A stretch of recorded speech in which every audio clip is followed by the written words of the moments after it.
एक और flow chart है, flow chart of the shop using customers rating.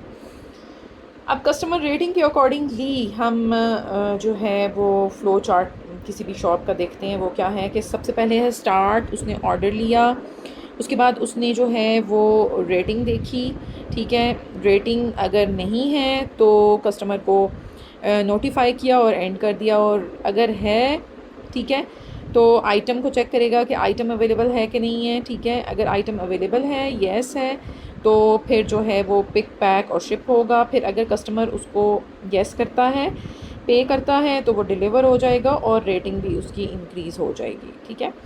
और अगर जो है वो कस्टमर पे नहीं करता तो फिर वो वापस जो है वो आइटम हो जाएगा, रिटर्न हो जाएगा, से डिक्रीज़ उसकी रेटिंग हो जाएगी।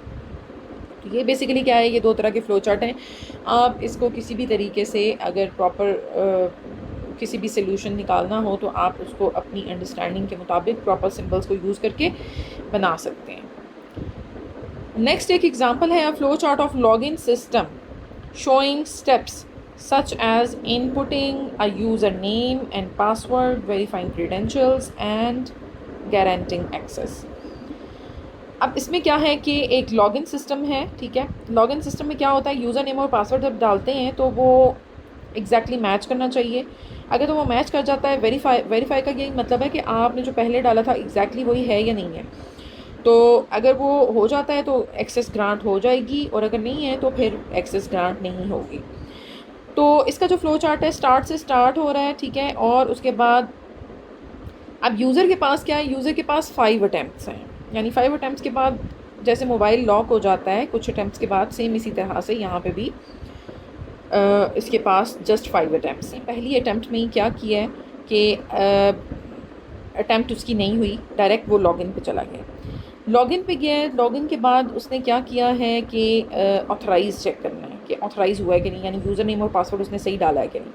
अगर तो येस डाला है तो ग्रांट एक्सेस हो जाएगी और एंड हो जाएगा, और अगर उसने सही नहीं डाला तो क्या होगा, वो नो पे चला जाएगा। अब क्या होगा, अब ये लूप तब चलेगा, यानी कि उसके पास एक अटैम्प्ट की ऑप्शन थी, अब उसके बाद 5 थी तो 5 से 4 रहेगी, फिर ये करेगा और फिर वो गलत डालता है तो फिर ये लूप चलेगा, ठीक है। और इस तरह करते करते जब 5 अटैम्प्ट्स क्लियर 5 अटैम्प्ट्स सारी पूरी हो जाएंगी और उसने गलत पासवर्ड डाला होगा, तो ये ऑटोमेटिकली क्या होगा, अकाउंट को लॉक कर देगा।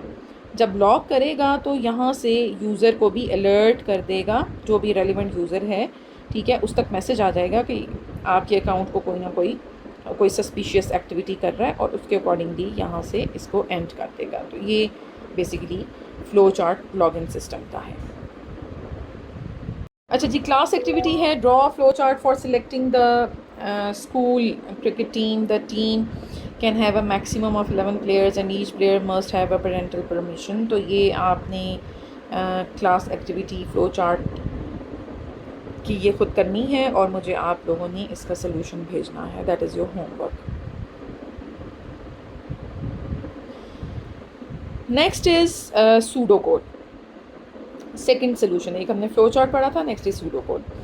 अब सूडो कोड क्या है, plain English way of writing algorithm. किसी भी एल्गोरिदम को जब आप सिंपल इंग्लिश में लिखते हैं, that is called pseudo code.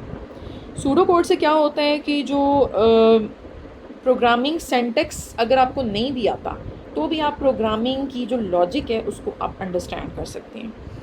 For example अगर आपने एक इवन या ऑड नंबर चेक करना है सूडो कोड से, तो वो आप इजीली कर सकते हैं। इसका फ़ायदा क्या है कि एक तो क्लैरिटी होती है, ठीक है, दूसरा आप प्लानिंग होती है, यानी स्टेप बाय स्टेप आप उसको सॉल्व करते हैं, ठीक है, और तीसरा जो है वो अगले की अंडरस्टैंडिंग भी होती है।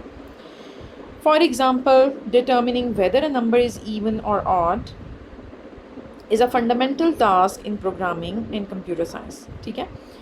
अब एक नंबर है, यूज़र ने एंटर किया है, अब कंप्यूटर को कैसे पता चलेगा कि वो इवन है या ऑड है।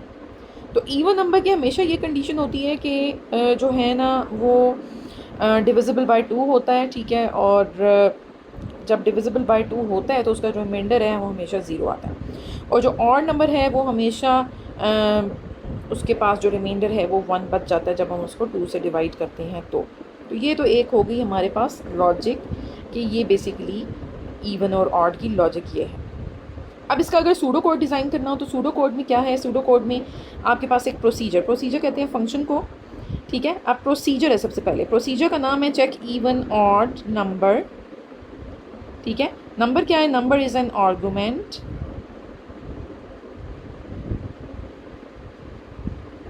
ठीक है। उस नंबर जिसको चेक करना है दैट इज़ आर्गुमेंट, ठीक है।